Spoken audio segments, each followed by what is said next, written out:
بسم اللہ الرحمن الرحیم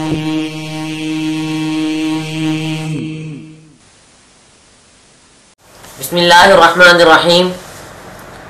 محترم سامعین و ناظرین، جب کوئی شخص استاد سے قرآن کریم پڑھتا ہے تو استاد اس کے تلفظ کی درستگی کراتا ہے، پھر اس کی استعداد کے مطابق اس کو کوئی قاعدہ پڑھاتا ہے، اور اگر استعداد اچھی ہو تو اس کو قرآن کریم شروع کرا دیتا ہے اور ضروری قواعد و قوانین ساتھ ساتھ بتاتا جاتا ہے۔ مثلا انا قرآن کریم میں جہاں بھی آئے گا وہاں نون کے بعد الف لکھا ہوا ہوگا، لیکن یہ الف پڑھا نہیں جائے گا۔ اس طرح کے اور بہت سارے الفاظ ہیں جن کی حالت لکھنے میں اور ہوتی ہے، پڑھنے میں اور ہوتی ہے، جیسے قواریرا، اس کو اگلی آیت سے ملا کر پڑھیں گے تو یہ آخری الف نہیں پڑھا جائے گا، اور اگر اس پر ٹھہر جائیں گے تو یہ الف پڑھا جائے گا۔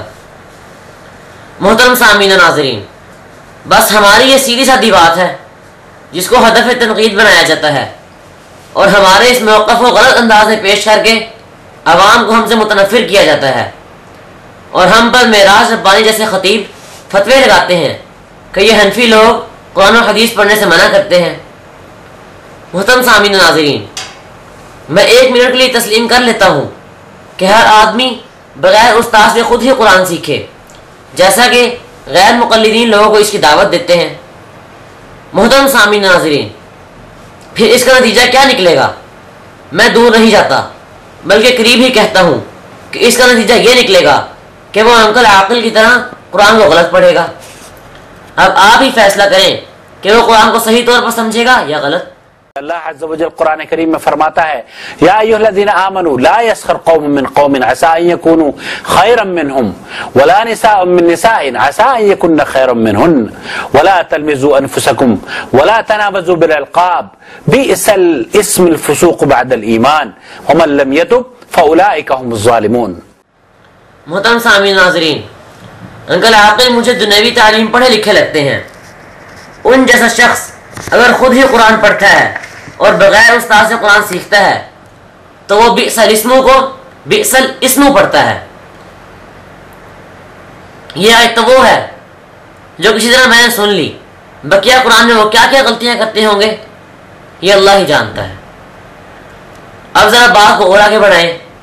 اگر انکل عاقل سے کم پڑھا لکھا شخص یا بالکل ان پڑھ شخص قرآن کریم خود پڑھے گا، استاد کی رہنمائی نہ لے گا، تو آپ خود اندازہ لگائیں کہ اس غلطیوں کا تناسب کتنا زیادہ ہوگا۔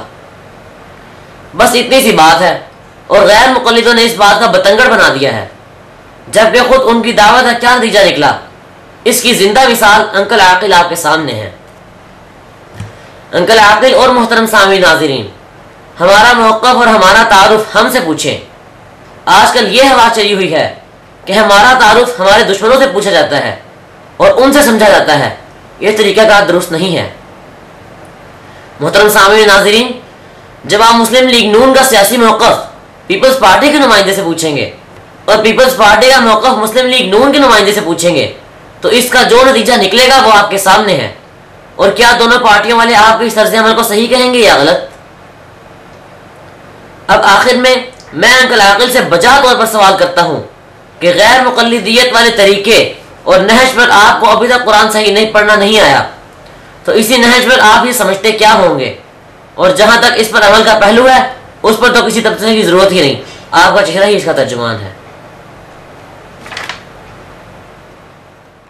دو الزام پیچھے نصیحت گروں کو، دو الزام پیچھے نصیحت گروں کو، ٹٹولو ذرا پہلے اپنے گھروں کو۔